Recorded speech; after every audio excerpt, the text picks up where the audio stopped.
Welcome to ABMA's Inside the Boiler Room. I'm Scott Lynch, ABMA President and CEO, and the host of today's episode.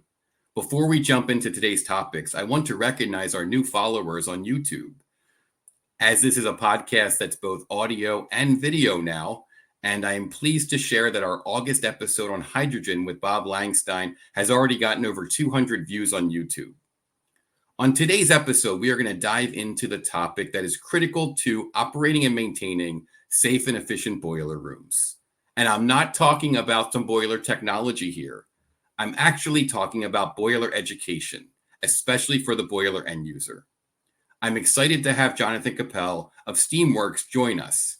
He's a new ABMA member, and he's going to tell the STEAMWORKS story, but it's going to be anchored around our discussion around ensuring that end users operate a safe and efficient boiler room. So without further delay, I'm going to bring in Jonathan. Here he comes. Hello. Jonathan, with his amazing microphone. Hey, the man, resonance is going to be great on this podcast. I'm just trying to keep up with the ABMA. That's it. There you go. I'm just happy to be here. Well, thanks so much for joining us. We've had a number of conversations around this over the last, 6 months, from when you guys reached out to we met together when I was in Cleveland, and you have an amazing passion around this, and we also see it as such a critical component of boiler operations is boiler education and being properly trained. But before we jump into that, just give me a little bit, because you actually come to the boiler industry with a somewhat circuitous route. And so why don't you share how you got to us? Yeah. So I did not come out of the womb thinking boilers was going to be my gig. I was thinking maybe something closer to basketball with Space Jam. I don't know. That was kind of a thing at the time. But, in high school, they tell you to follow your passion. And I did that. And I got my passion career. And as soon as I got in there, kind of felt like maybe I'm not so passionate about this. Right. Kind of felt my way through it. And after a couple of years of searching, a buddy of mine who has his boiler license, I'm operating out of the Northeastern Ohio area, and he kind of turned me on to it. Longtime friends, but just started to listen to in my time of need. I got there and went into the boiler room assuming that it was temporary, and found out I was kind of hoodwinked into this career.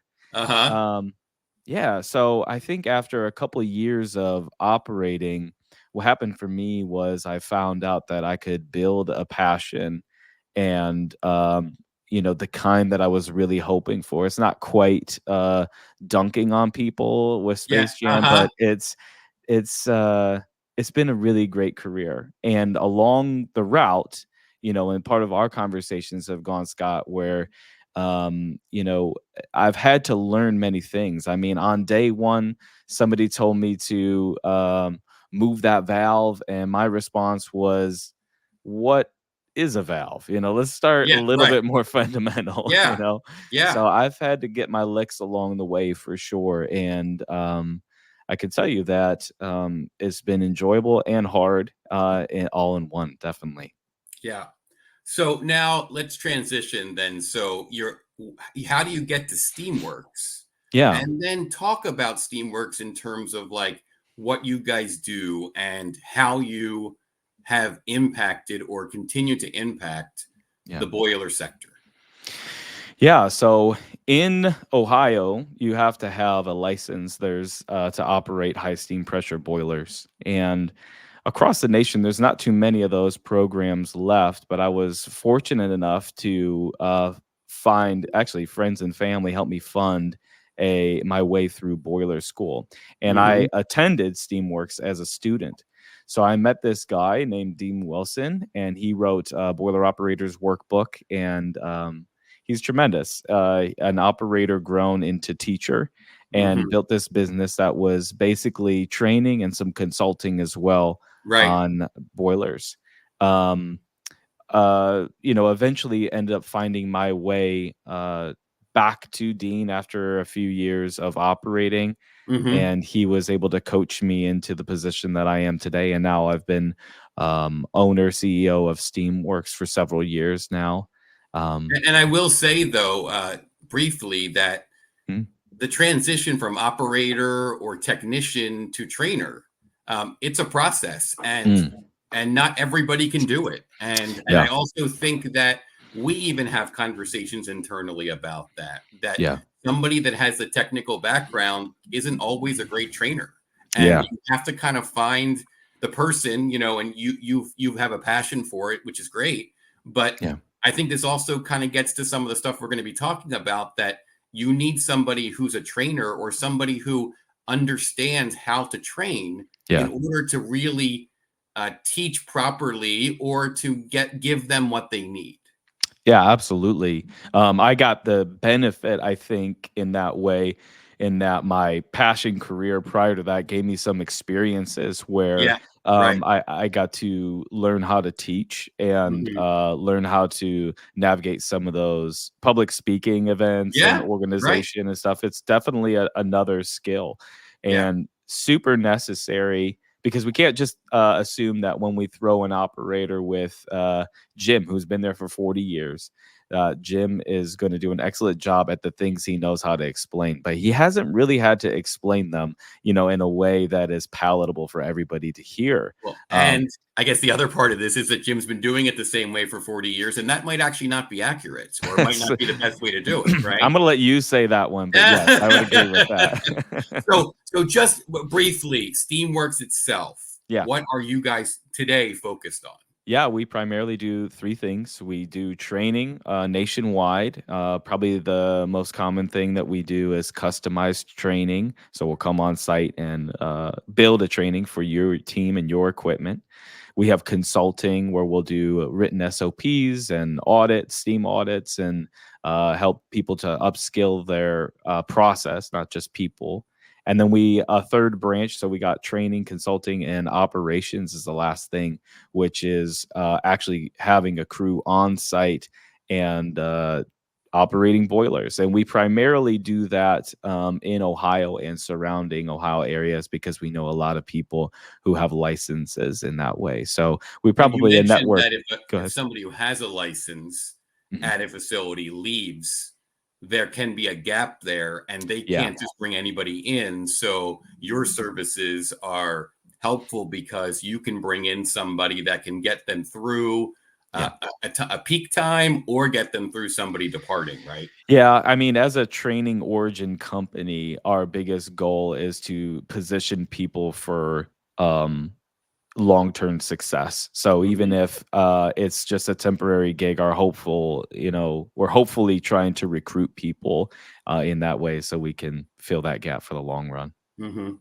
All Yeah. right, so I'm going to give you a sentence that I'd like you to finish. Oh boy. And the sentence I'd like you to finish is: the only way to ensure that a boiler room is optimized and running efficiently every day, an end user must. Mm.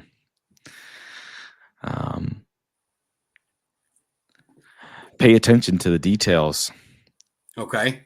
What I tell people, what my mind is going on that, Scott, is that a lot of people um, think of the boiler operator as someone who manages something that is already automated.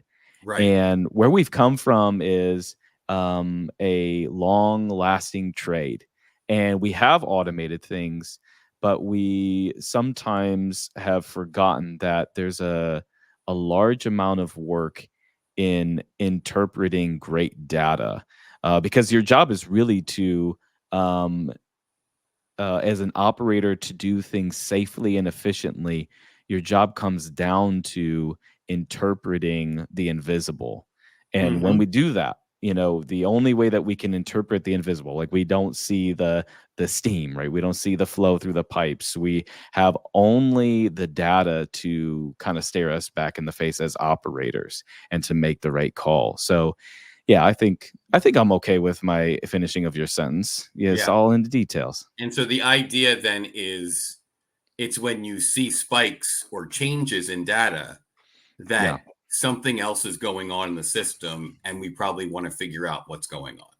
is what you're Yeah, saying. and as operators too, as first responders, is making sure that you have all those tools and resources that you need. Hmm. Just like recently did a project where we had this issue where we're trying to troubleshoot why is the boiler going down on low water. It wasn't an unsafe condition. The switch was working, but it was kind of tough to extrapolate the reason why. Sure. It happened while we were there, and we Hmm. went down, rushed down to the boiler house, and one of the things we wanted to check was pump pressure. And as we trended the pump pressure, I mean, we were only there 5 minutes after it happened. We realized that had only been trending that pump pressure for about 90 seconds. And in that moment, it was like, dang, we are dead in the water. If we don't have good data and we're Yeah. not calling for Right. those resources, we can't really figure out what the issue is, right? So when you guys go in Mhm. to a boiler room and are going to do the on-site training, um, I'm sure you get a wide range of people, the operators, the people who are running the boiler room in terms of their experience and in terms of their education and everything. What are Mhm. the keys that you guys look at when you start this process? What are you trying to, I mean, you want to set them up for success. Yeah. How do you know what they don't know? And then how do you know what's really going on in that boiler room? Yeah. It is a process to get to the bottom of that. And I would say on the front end, we do a good bit of engaging with a client to figure out who is it that we're teaching? Is it the veteran operators? Is it new people? Is it people who have had any boiler experience? And we do a fair bit of surveying as far as at least getting some pictures and data and manufacturer's guide on their specific equipment. Mhm. The reality is that all that upfront work is very helpful to set a direction, but the tone is decided once we get there. Yeah. When we actually get a chance to speak with people and be in that training, we, you know, I'm pretty good at talking a lot, but I prefer a dialogue certainly, Mhm. and I think that ultimately is kind of the cherry on top, if you will, is Yeah. that we got to be in a situation where um, people are cognizant of where they are, and sometimes the answer to that is we don't know the questions even to ask. Yeah. I'd Yeah. say today, not to just keep on the point here, but I would say today that almost I would say probably 75% of the trainings that I do are fundamentals right now. There is such a wild gap in all skilled trades, and we have no oasis here, certainly. Yeah. And so, the understanding of steam and physics is pretty dropped. I mean, we understand welding is a thing and HVAC is a thing, but steam boilers, it feels like a footnote in my history books, you Yeah. know? Well, and actually, I was gonna. That was my next question on this. Was kind of like our goal here on the actually on the podcast. Really, we're not trying. And if for ABMA, we don't want to create boiler technicians, right, with the Yeah. end users. That's not the goal here. Mhm. But there's got to be something in Mm. between the boiler technician who's coming in who really can diagnose something and Yeah. somebody who's operating the equipment who at least understands how the equipment runs, understands when something is off that they know to contact the somebody who has more experience or to Yes. head off some stuff. And so why don't you talk to that a little bit in terms Mhm. of like, okay, you want to get them from here to here, Yeah. but that's still a large gap from what you're saying. Yeah, there's probably a couple groups of people, but I would say that, in the tone of that we're missing people in the skilled trades in general, the boiler technicians and those companies also are suffering Hmm. for more hands. And so, Right. in that way, one of the things that we probably would really like to upscale in house for an end user is to try to do our very best to find those manual reset switches, to find some of the Hmm. simpler troubleshooting techniques in such a way that it eliminates or reduces, not eliminates, but it reduces the amount of unnecessary call-ins, the ones Sure. that are just annoying and Right. nobody's really happy at the end because somebody feels like they wasted their time that they don't really want to bill for. And it kind of creates a sour relationship because, oh, all I had to do was press this button, you know. Yeah. And there's some more technical things as well, because what we want to be able to see is not only that it would run, but that operators there are paying attention long enough to understand the DNA of the swing of their plant, from morning to night or season to season, however Hmm. that looks, product to product, possibly is how that works for them. But that's more of a job of the operators, and so they should Right. be creating those logs and nuances, like we talked about before, where they're upskilled in such a way that they are looking at data very technically. So in the vein that you're talking about, you have these groups of people that now I know what is normal, and Hmm. when I know that is out of control or out of normal, that's because I've been paying attention, and I have the ability and competency, maybe not to fix every problem, but to have a good understanding of when do I need to give somebody a call, or this has happened 10 times. Is there something that we've been consistently doing wrong? Hmm. Yeah. A lot of that comes down to, Scott, not just simply boiler operation, but things like water chemistry as well. I think one of the Please uh, share water chemistry. We always love talking about this. I just think what operators probably could use a whole lot of, and increasing reliability these days, is not just the mechanics of running the tests and making Right. sure it's on the sheet Within the for the end range. of the day, Right. Yeah. right? Yeah. But that we understand what it says and what it means, and how I can kind of get ahead of something that prevents a larger issue or Well, prevents more upset. yeah, because we hear it all the time Mhm. that bad water in a boiler can destroy a boiler pretty badly, and it Yes. can Yeah. destroy Yeah. it pretty quickly. Yeah. Tubes, Yeah. the inside, Yeah. and I've seen it. I've gone on a job in Richmond where they were pulling out tubes that looked like they were like eaten alive, right? Yeah. And it's just Hmm. like there is a quick way to ruin your boiler, Yeah. and bad water is a very quick way to do that.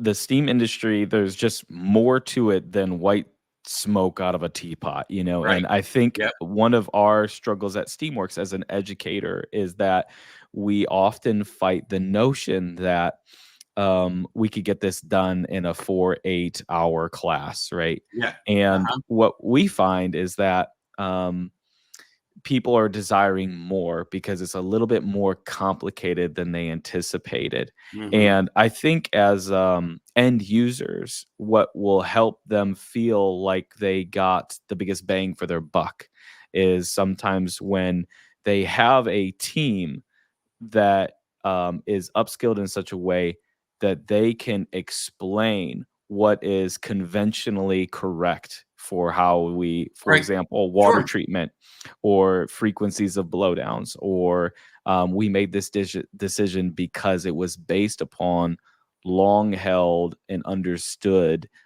procedures, not Right. just because we needed to get it back on. Yeah, right, exactly. So let's talk. We talked about this before. The whole idea of penny wise and pound foolish, right?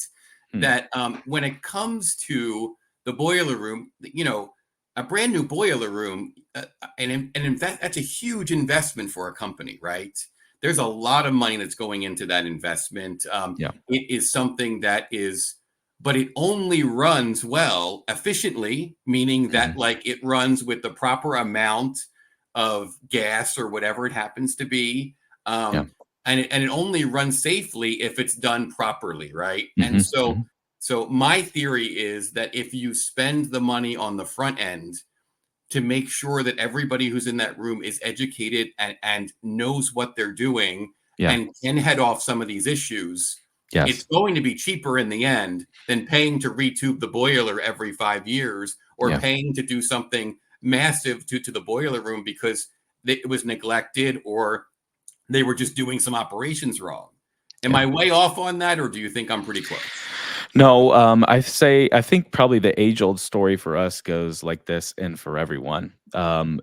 Frank has been there forever and he knows everything and he has announced that he's retiring in 2 years and we're like, "Let's get what Frank has," and we talk about getting what Frank has for 2 years and then he Right. leaves.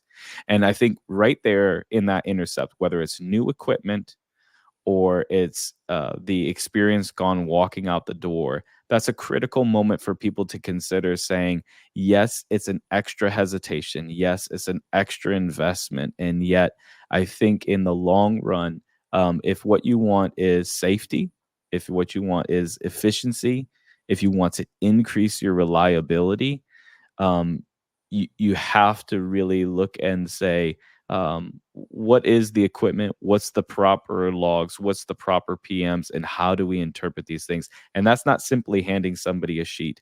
You're going to have to dig a little bit deeper. I will say that there's been more than what are we at? September now. In 9 months, there's been at least 7 facilities this year where that story has happened, and we were called on site after the fact of the deaerator, screaming signs that it wasn't Right. working, but it Yeah. had to be interpreted, or Yeah. the softener's not working, it had to be interpreted. Foaming conditions causing tremendous water hammer, and because Frank had gone, or because time hasn't been invested, the um, the operators themselves had no resources to raise a red flag and say, "Hey, maybe we should consider pivoting here, and it will pay back, Right. tenfold." Well, and I guess what I would say to that is that, especially in an investment situation, Mm. get off on the right foot, right? Yeah, yeah, Like you spent all this money, and the truth is, as we wrap up here, the rep that's installing the product, they can get them going, yeah, but in many cases they can't be spending 2 weeks at the yeah, facility. Their goal is to get that boiler up and running and to give them the basics that they need. yeah, That yeah, the education, or the abilities of the people working the room, there has to be more investment, and there are other ways too. I mean, yeah. we have a number of members that do training where you go to them and you do a three Mhm. day, and that might actually be a good step as well. I mean, Certainly. there's also many of our manufacturers do webinars.